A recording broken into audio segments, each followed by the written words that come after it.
Shalom Lifehouse Family, mari kita siapkan hati kita untuk mendengarkan firman Tuhan dan mari kita bersatu di dalam doa.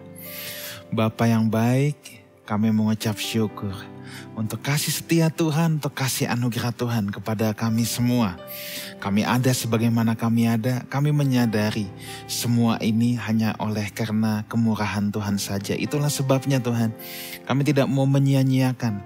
Selama kami hidup, kami mau terus belajar, kami mau terus memperbaiki diri kami. Kami terus mau semakin menjadi serupa dengan pribadi anak-Mu yang tunggal, Tuhan kami Yesus Kristus. Berbicaralah kepada kami, impartasikan semua hal yang baik, berikan kepada kami pewahyuan, supaya hidup kami boleh diubahkan. Dalam nama Tuhan Yesus kami berdoa, amin. Shalom saudaraku. Pada kesempatan ini saya mau mengajak saudara merenungkan sebuah kebenaran firman Tuhan tentang kehilangan panggilan. Sesaat setelah Tuhan Yesus meninggal, saudara, atau mati di kayu salib, murid-murid seperti kehilangan arah. Murid-murid seperti lupa akan apa panggilan mereka yang sebenarnya. Murid-murid seperti anak ayam yang kehilangan induknya. Kenapa bisa begitu saudaraku? Kenapa bisa begitu? Padahal mereka sudah mengikuti Tuhan Yesus setiap hari selama 3,5 tahun. Dan berita tentang kematiannya, berita tentang wafatnya, itu bukan hal yang asing harusnya di telinga mereka. Sebab Tuhan Yesus sudah beberapa kali menyatakannya.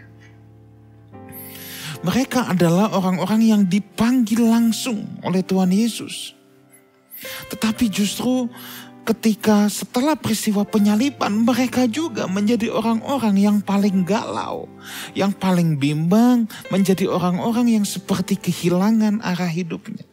Dengar baik ini saudaraku, sejatinya ketika saudara dan saya, siapapun kita, dipanggil menerima Tuhan Yesus sebagai Tuhan dan Juru Selamat, sebenarnya kita semua telah memiliki panggilan itu. Jadi panggilan itu bukan hanya milik ke-12 murid. Panggilan itu bukan hanya milik para pendeta, para full-timer, para pelayan Tuhan. Tetapi panggilan Tuhan adalah untuk semua orang percaya, untuk saudara dan saya, siapapun saudara yang sedang mengikuti online service ini. Saya mau beritahu saudara, saudara menerima panggilan Tuhan. Menerima panggilan Tuhan bukan berarti saudara harus masuk sekolah Alkitab.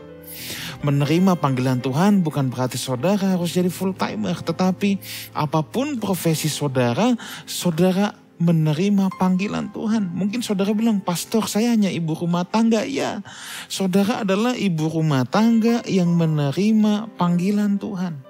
Yang menjadi persoalan adalah ketika orang Kristen merasa dirinya tidak dipanggil. Orang yang mengaku Kristen, yang artinya pengikut Kristus, tetapi tidak menyadari bahwa dirinya dipanggil Tuhan, maka saya hanya katakan kekristenannya adalah agama. Tetapi yang Tuhan Yesus sodorkan kepada kita itu bukan agama, tapi sebuah jalan kehidupan. Jadi panggilan kita adalah panggilan untuk mengikuti jejak hidup Tuhan Yesus, sebab kekristenan itu memang jalan hidup. Kekristenan adalah sebuah jalan kehidupan, makanya panggilan kita adalah bukan untuk menjadi beragama Kristen, tapi panggilan kita untuk mengikuti jejak hidup Tuhan Yesus. Itulah sebabnya saya harus katakan bahwa setiap saudara yang mengaku dirinya Kristen berarti pengikut Kristus, saudara menerima panggilan Tuhan itu. Saya lanjutkan lagi saudara. Nah, tetapi yang lebih repot lagi saudara, tadi yang pertama, kelompok pertama orang yang gak pernah menyadari bahwa dirinya dipanggil oleh Tuhan. Tapi ada kelompok kedua, ini yang dialami para murid saat itu. Bahwa mereka menyadari bahwa mereka menerima panggilan itu. Tapi mereka kemudian di tengah perjalanan mereka seperti nggak tahu arah. Mereka mulai kehilangan arah mereka. Dan dalam tanda petik mereka mulai kehilangan panggilan mereka itu. Dan ini banyak dialami bukan hanya oleh para murid pada saat itu, tetapi juga dialami oleh kita hari-hari ini. Ada banyak orang percaya yang memasuki fase dalam tanda petik kehilangan panggilan itu. Dan banyak tokoh Alkitab yang mengalami hal itu juga. Jadi saya ulangi lagi, kelompok pertama dari awal mereka nggak merasa aku nggak dipanggil, yang dipanggil mah tugas pendeta. No, itu agama. Tapi kalau saudara menghidupi kekristenan sebagai jalan kehidupan, maka saya harus katakan setiap saudara dipanggil oleh Tuhan. Setiap saudara dipanggil oleh Tuhan. Menerima panggilan itu, menerima panggilan untuk mengikuti jejak Tuhan Yesus. Tetapi pada kelompok kedua, mereka sadar mereka dipanggil. Lalu mereka kehilangan arah, mereka mulai kehilangan panggilan itu. Nah, kok ini bisa terjadi saudara? Nah, saya mau bagikan praktis. Ada 3 pelajaran yang kita mau ambil. Yang pertama kita mau belajar dari Petrus saudara. Kita mau belajar dari Petrus. Kita lihat Alkitab kita dalam Yohanes 21. Saya akan bacakan ayat yang kedua dan ketiga dulu. Yohanes 21 ayat 2 dan 3. Di pantai itu berkumpullah Simon Petrus, Thomas yang disebut Didimus, Nathanael dari Kana yang di Galilea, anak-anak Zebedeus, dan 2 orang murid-muridnya yang lain. Lihat ayat yang ketiga. Kata Simon Petrus kepada mereka, aku pergi menangkap ikan. Kata mereka kepadanya, kami pergi juga dengan engkau. Mereka berangkat lalu naik ke perahu, tetapi malam itu mereka tidak menangkap apa-apa. Saudara, persoalan di sini bukannya salah mancing, bukannya dosa mancing ikan, tetapi ungkapan aku pergi menangkap ikan yang disandingkan oleh Petrus ini adalah ungkapan dia sudah tidak tahu lagi arah hidup dia. Dia lupa bahwa Tuhan sudah berkata kepada dia, mulai hari ini engkau kujadikan penjala manusia. Kamu bukan lagi penjala ikan, tetapi kamu adalah penjala manusia. Ungkapan aku pergi menangkap ikan untuk kasus Petrus ini adalah sebuah ungkapan bahwa aku mau kembali kepada hidupku yang lama. Aku mau kembali kepada hal-hal yang aku lakukan sebelumnya. Petrus kehilangan arah. Petrus itu orang yang paling menggebu-gebu saudara. Orang yang paling bersemangat. Ya, habis dipuji oleh Tuhan. Ya, sesungguhnya engkau ini Mesias anak Allah, habis dipuji. Lalu baru Tuhan bilang, anak manusia akan diserahkan. Lalu Petrus juga yang paling banyak omong orang ini selalu. Oh guru, sekali-sekali itu tidak akan menimpa engkau. Saudaraku, Petrus juga yang sebelum peristiwa penyaliban, sebelum ayam berkokok engkau menyangkal aku 3 kali. Petrus juga yang menyangkal. Padahal dia orang yang paling menggebu-gebu. Waktu di Taman Getsemani, ada yang ambil inisiatif main ditebas pedang orang. Dia ini trendsetter saudara, menggebu-gebu dan trendsetter dari teman-temannya. Makanya ketika dia bilang aku pergi menangkap ikan, teman-temannya bilang kami juga pergi dengan engkau. Nah, ini provokator asli ini. Tetapi gini, kok bisa orang yang paling menggebu-gebu, orang yang paling bersemangat, orang yang paling kelihatannya membela Tuhan Yesus habis-habisan, kenapa juga dia yang paling pertama memutuskan untuk pergi atau lari dari panggilannya? Why? Kenapa? Saya mencoba menyelidiki kenapa. Kemungkinan yang terbesar yang saya pahami adalah dia kecewa saudara. Kecewa seringkali bisa membuat seseorang kehilangan panggilan. Kecewa seringkali bisa menjadikan seseorang hilang arah. Apa sih yang Petrus kecewain? Oh iya, Petrus kecewa karena harapannya Mesias datang dengan kuda putih dan pedang yang akan membebaskan mereka dari penjajahan Romawi. Pupus sudah. Jagoannya telah tiada. Kemudian mereka sudah berkhayal, wah kalau guru jadi Mesias, kita jadi pejabat. Pupus juga. Mereka kecewa, saudara, melihat junjungannya tidak ada lagi. Walaupun kok bisa kecewa, kan Tuhan sudah bilang berkali-kali.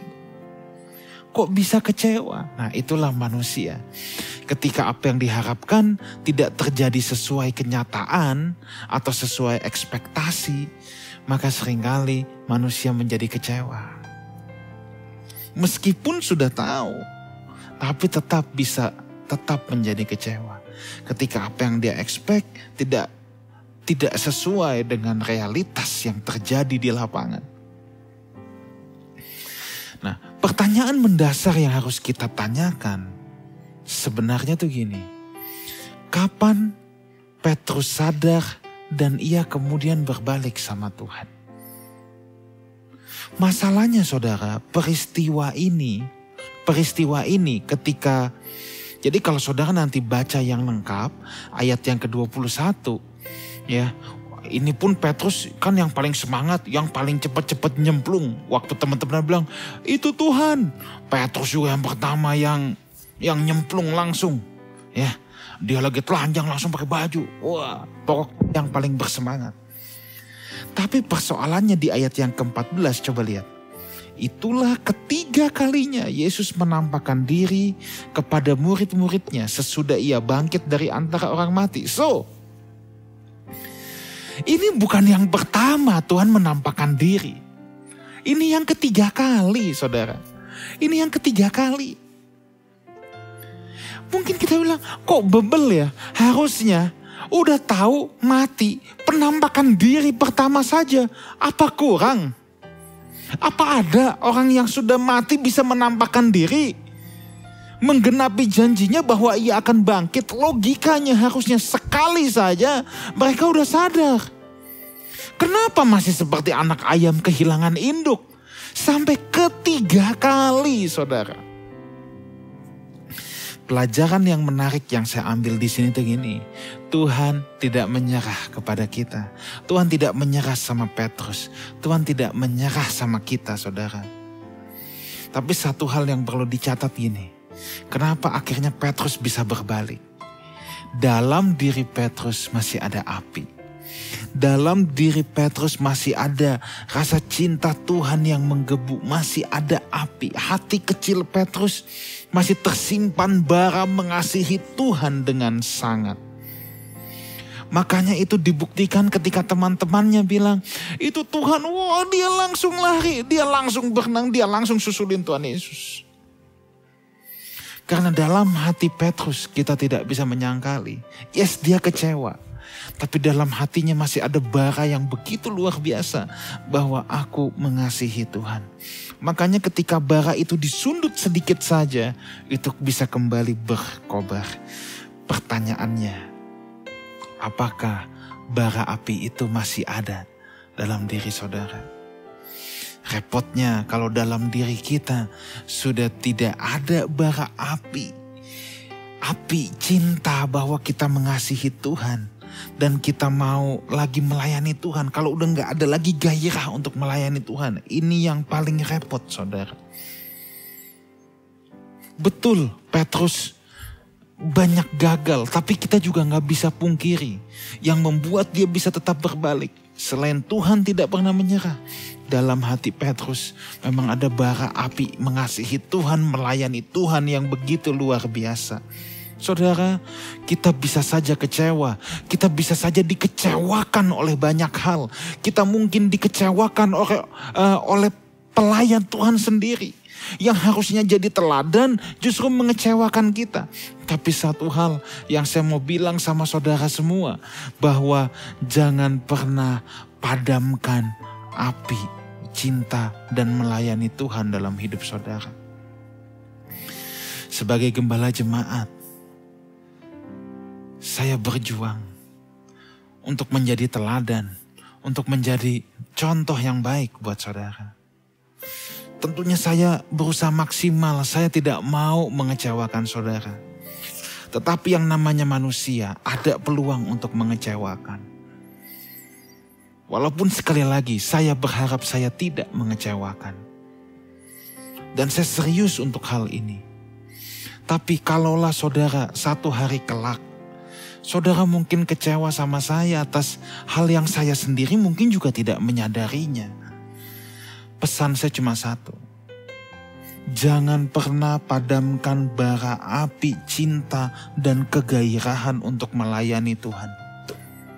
Saudara bisa kecewa dengan banyak hal. Saudara bisa kecewa dengan rumah tangga. Saudara bisa kecewa dengan pasangan hidup. Saudara bisa kecewa dengan pekerjaan saudara. Tetapi satu hal ini yang jangan sampai padam. Yaitu bara api kita mengasihi Tuhan. Dan gairah untuk tetap melayani Dia. Sebab kalau gairah itu sudah tidak ada lagi. Sulit untuk kita bisa berbalik, saudara. Yang membuat Petrus masih bisa berbalik. Ada gairah bara itu yang tidak pernah padam dalam dirinya. Memang pada akhirnya Petrus benar-benar bisa berubah setelah Yesus menanyakan kepadanya. Dalam Yohanes pasal 21 ayat 15, 18 dan 19 saya akan bacakan. Sesudah sarapan, Yesus berkata kepada Simon Petrus, "Simon anak Yohanes, apakah engkau mengasihi aku lebih daripada mereka ini?" Jawab Petrus kepadanya, "Benar Tuhan, engkau tahu bahwa aku mengasihi engkau." Kata Yesus kepadanya, "Gembalakanlah domba-dombaku." Saudara, kita stop dulu di sini. Tuhan Yesus tanya sama Simon Petrus, "Simon anak Yohanes, apakah engkau mengasihi aku lebih daripada mereka ini?" Memang terjemahan bahasa Indonesia adalah mereka. Tetapi dalam teks aslinya digunakan kata tuton. Tuton ini netral. Jadi memang bisa them kalau menunjuk pada orang mereka. Atau bisa juga this menunjuk pada barang. Ingat setting saat itu Petrus dan teman-temannya sedang kembali lagi menjadi nelayan. Dan saat mereka berjumpa dengan Tuhan Yesus suruh tebarkan jala. Padahal udah semalaman mereka gak dapat ikan. Tiba-tiba jalanya sangat penuh sampai koyak, saudara. Saking banyaknya ikan. Nah, jadi kalau saya lebih mempercayai ketika Tuhan Yesus berkata, "Simon anak Yohanes, apakah engkau mengasihi aku lebih daripada mereka ini?" Ini sebenarnya bukan mereka. Sebab kalau mereka berarti menunjuk kepada teman-temannya. Dan tidak ada kepentingan untuk Tuhan Yesus untuk membentuk-bentukan Petrus dengan teman-temannya. Buat apa juga. Tetapi sebenarnya lebih tepat ini bukan them tapi this. Jadi Tuhan sedang mau bicara, "Simon anak Yohanes, apakah engkau mengasihi aku lebih dari itu loh semua hasil tangkapanmu. Perahu ikan-ikan yang udah sangat banyak itu." Sebab ingat konteksnya adalah Petrus sedang lari dari panggilan. Petrus yang dulu sudah dikatakan, "Kamu kujadikan penjala manusia," lupa sekarang mau jadi penjala ikan lagi. Maka saya lebih mempercayai terjemahan ini, "Petrus, apakah engkau mengasihi aku lebih daripada itu loh hasil tangkapanmu semua. Lebih dari hidupmu yang lama." Petrus tertegur. Dan sejak saat itu, Petrus tidak pernah kehilangan panggilannya lagi. Petrus gak pernah kehilangan panggilannya lagi. Bahkan di ayat ke-18 dan 19. "Aku berkata kepadamu, sesungguhnya ketika engkau masih muda, engkau mengikat pinggangmu sendiri, engkau berjalan kemana saja kau kehendaki." Nah, ini Petrus saat itu. Ya, artinya apa? Masih hidup semaunya. Berjalan kemana saja kau kehendaki. Ya, mau ngomong apa ngomong. Mau nyangkal nyangkal. Mau tebas pedang tebas. Mau pergi balik menangkap ikan pergi. Semua suka-suka. Tetapi jika engkau sudah tua, ini menunjuk pada masa tua Petrus. Engkau akan mengulurkan tanganmu dan orang lain akan mengikat engkau. Membawa engkau ke tempat yang tidak kau kehendaki. Hidupnya menjadi tawanan, saudara. Ya, tentu menjadi tawanannya Tuhan. Ayat 19, hal ini dikatakannya. Menyatakan bagaimana Petrus akan mati dan memuliakan Allah. Sesudah mengatakan demikian, ia berkata kepada Petrus, "Ikutlah aku, follow me." Bukankah panggilan "ikutlah aku" adalah panggilan pertama kali Tuhan berjumpa dengan Petrus? Bukanlah "ikutlah aku" seharusnya sudah diucapkan dari zaman dulu, saudara. Dan sejarah gereja membuktikan masa tua Petrus, ketika kota Roma dibakar, orang Kristen dituduh yang membakar kota Roma. Semua orang lari, dan Petrus juga ingin ikut lari. Petrus mau menyelamatkan dirinya. Tetapi di tengah-tengah pelarian, Petrus bertemu dengan sesosok orang yang dia tidak kenali, justru berjalan masuk ke dalam.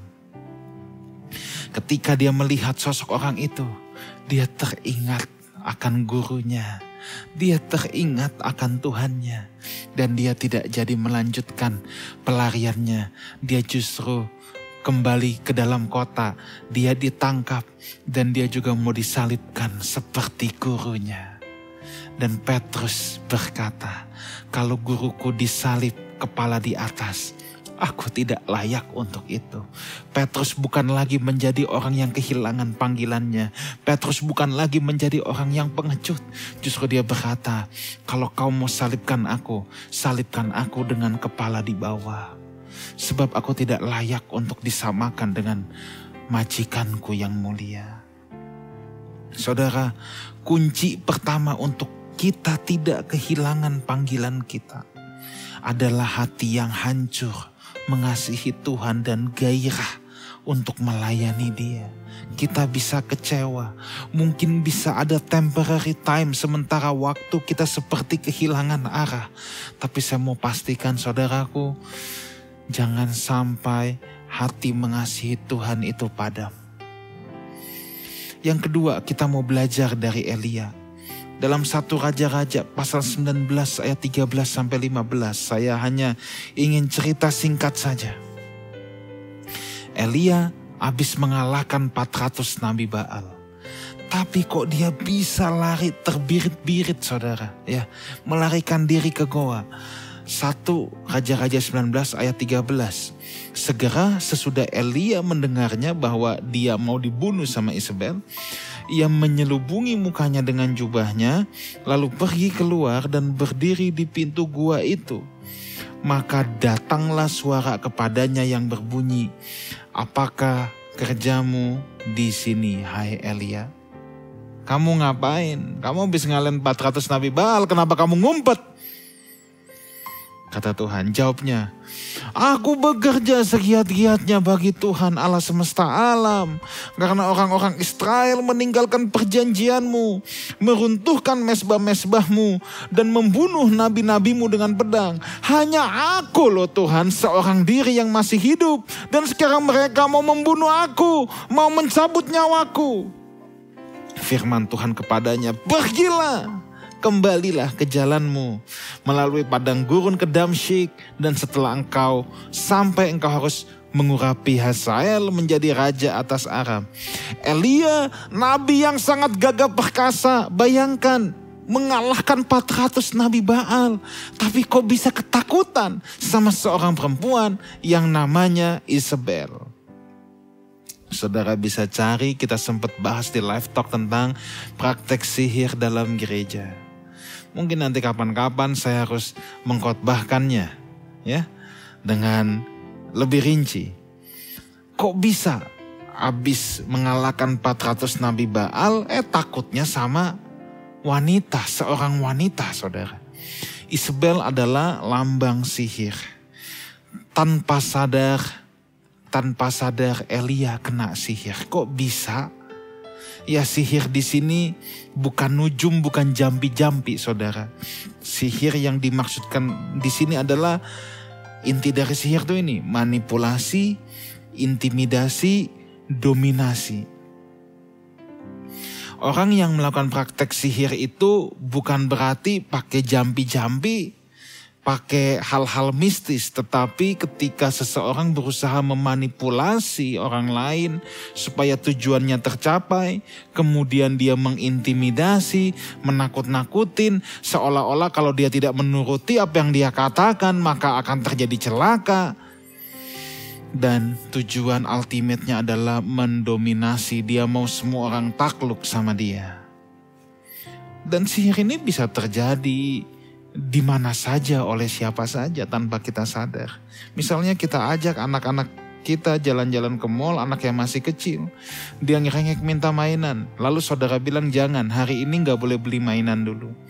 Lalu dia mulai memanipulasi mamanya. Tadi bilang gak boleh beli mainan, dia mulai memanipulasi, membujuk. Ayo dong ma, kali ini aja. Enggak, mama udah bilang hari ini enggak. Tapi anak-anak pun bisa berusaha memanipulasi orang tuanya supaya orang tuanya mau beliin. Kalau manipulasi udah gak mempan, dia bisa berubah jadi intimidasi. Sekarang cara soft gak bisa, dia guling-gulingan di lantai, dia nangis, dia jerit-jerit, dia bikin orang tuanya malu. Tujuannya hanya satu, dia ingin mendominasi, apa yang dia inginkan harus tercapai. Lihat, Elia begitu ketakutan, Elia terkena sihir dari Isabel. Elia hampir kehilangan panggilannya. Bayangkan, seorang nabi yang perkasa mengalahkan 400 nabi Baal, bisa lari terbirit-birit ngumpet di dalam goa. Bayangkan saudara, seperti anak ayam kehilangan induk. Kok bisa kena sihir rupanya? Kena sihir rupanya. Dan ayat 15 buat saya itu kata-kata profetik. Pergilah, kembalilah ke jalanmu. Kembalilah ke panggilanmu. Ini setara dengan apa yang Yesus ucapkan ke Petrus. Ikutlah aku, follow me. Sebuah ajakan untuk kembali kepada panggilan. Orang yang sedang terkena sihir, ya, firman Tuhan harus datang kepadanya. Dia harus kembali disadarkan oleh firman Tuhan. Kembalilah ke panggilanmu. Kembalilah ke panggilanmu. Saudara, setiap saudara pasti dipanggil Tuhan secara unik. Tujuan panggilan utama kita tadi di awal saya sudah katakan, menjadi seperti Kristus. Tetapi dalam proses perjalanan untuk menjadi seperti Kristus ini, kita semua mengalami atau memasuki rute-rute yang berbeda. Ada yang dipanggil sebagai ibu rumah tangga penuh waktu. Ada yang dipanggil sebagai pelayan Tuhan penuh waktu. Ada yang dipanggil sebagai businessman. Ada yang dipanggil sebagai lawyer. Ada yang dipanggil sebagai dokter. Itu tidak menjadi persoalan. Dimanapun Tuhan memanggil saudara, dengar baik suara Tuhan ini. Kembalilah kepada panggilanmu. Tapi aku tetap jadi dokter kok pastor. Ya. Orang bisa kehilangan panggilan. Sementara dia tetap menjalani profesi. Ketika dia menjalani profesi itu semuanya hanya untuk kepentingan dia. Hanya untuk memuaskan dagingnya. Maka dia mulai kehilangan panggilannya. Kita bisa kena sihir di mana saja, saudara, di mana saja. Kita bisa terkena manipulasi, kita bisa terkena penipuan. Itulah sebabnya kita harus berakar kuat dalam firman Tuhan. Tidak banyak para pengkhotbah yang juga memanipulasi jemaat. Makanya selalu saya katakan, Lifehouse Community, saya pelatih. Saya hanya melatih saudara. Saya tidak boleh memperdayakan saudara. Saya harus memberdayakan saudara. Harus diberdayakan, bukan diperdaya saudara. Saya pelatih. Saya tidak boleh memanipulasi saudara untuk kepentingan saya. Apalagi kalau saya sampai mengintimidasi saudara. Itu tidak pernah boleh saya lakukan. Ya. Saya tidak boleh mengintimidasi siapapun saudara. Seolah-olah kalau saudara tidak menuruti apa yang saya katakan, maka saudara bisa kena celaka, saudara bisa kena kutuk. No. Saya pelatih, saudara yang harus mencari Tuhan lebih giat lagi. Saya menuntun saudara. Itulah sebabnya kita belajar dari Elia. Untuk tidak kehilangan panggilan ini, kembali kepada firman. Firman Tuhan datang kepadanya. Kembali kepada firman. Bahkan apa yang saya khotbahkan, apa yang saya katakan, cek lagi dengan firman. Itulah sebabnya saudara harus belajar firman. Apapun profesi saudara, saudara harus belajar firman. Belajar firman di sini tentunya bukan sekolah Alkitab saudara ya. Tetapi saudara merenung, mengunyah firman Tuhan setiap hari. Saya percaya orang yang merenung, mengunyah firman Tuhan, sekalipun dia gak tahu bahasa Yunani, gak tahu bahasa Ibrani, tetapi kalau dia mendengar pengajaran yang salah, dia bisa peka saudara.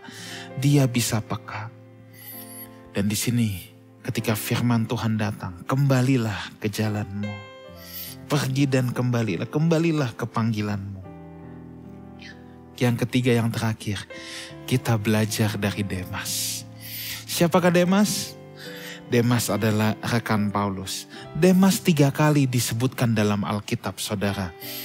Yang pertama dalam Kolose 4 ayat 14, salam kepadamu dari tabib Lukas yang kekasih dan dari Demas. Tuh lihat. Ini Paulus yang katakan. Lalu di Filemon pasal ayat 23-24 juga. Salam kepadamu dari Epaphras, temanku sepenjara karena Kristus. Dan dari Markus, Aristarkus, Demas, dan Lukas. Jadi ini satu geng nih, Lukas, Demas, Paulus. Ini satu geng semua, teman-teman pelayanan saudara. Tetapi ada hal yang tidak enak. Di 2 Timotius 4 ayat yang ke-10. Karena Demas telah mencintai dunia ini dan meninggalkan aku. Ia telah berangkat ke Tesalonika. Kreskes telah pergi ke Galatia dan Titus ke Dalmatia. Tetapi yang ditekankan di sini, Demas telah mencintai dunia dan meninggalkan aku.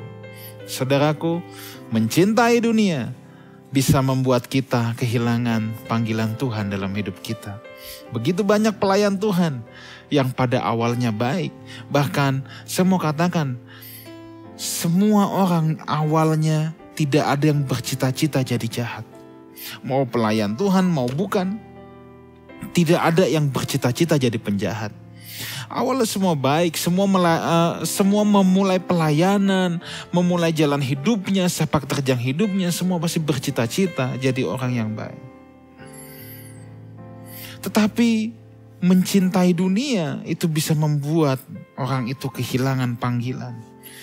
Mencintai dunia dimulai ketika keindahan dunia menarik kita. Dan kita mulai menjadikan itu sebagai tujuan hidup. Dan begitu penyakit mencintai dunia ini masuk, saya pastikan kita akan kehilangan panggilan kita. Mencintai dunia apa sih? Jalan-jalan. Loh, jalan-jalan itu bukan mencintai dunia, saudara. Jalan-jalan bisa menjadi mencintai dunia kalau Kristus tidak ada di dalamnya. Kalau itu yang menjadi tujuan hidup kita.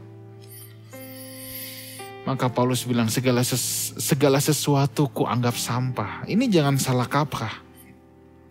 Orang berpikir, oh iya uang sampah, prestasi sampah, sekolah sampah. No. Fasilitas uang bukan sampah.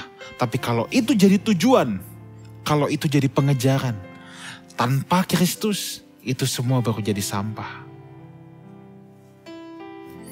Jadi jangan pikir mencintai dunia itu, oh kalau kita beli mobil, kita beli rumah, kita jalan-jalan sama keluarga, mencintai dunia. Bukan itu saudara, tapi kalau itu menjadi tujuan hidup dan kalau itu tidak terlaksana akan seperti mengganggu hidup kita, itu yang namanya mencintai dunia. Tujuan hidup kita tetap satu, Kristus tujuan hidup kita. Terhadap yang lain jangan kita mutlakan. Bisa jalan-jalan atau enggak, itu tidak mutlak. Bisa punya barang ini barang itu tidak mutlak. Ya, bisa punya mobil atau tidak, itu tidak mutlak. Punya rumah atau tidak, itu tidak mutlak. Yang mutlak hanya satu, menjadi serupa dengan Kristus. Yang lainnya tidak mutlak. Dan kalau hal-hal itu kita mutlakan, maka itu menjadi bahaya buat kita. Alkitab dengan jelas menuliskan bahwa persahabatan dengan dunia adalah permusuhan dengan Allah. Yakobus 4 ayat yang keempat.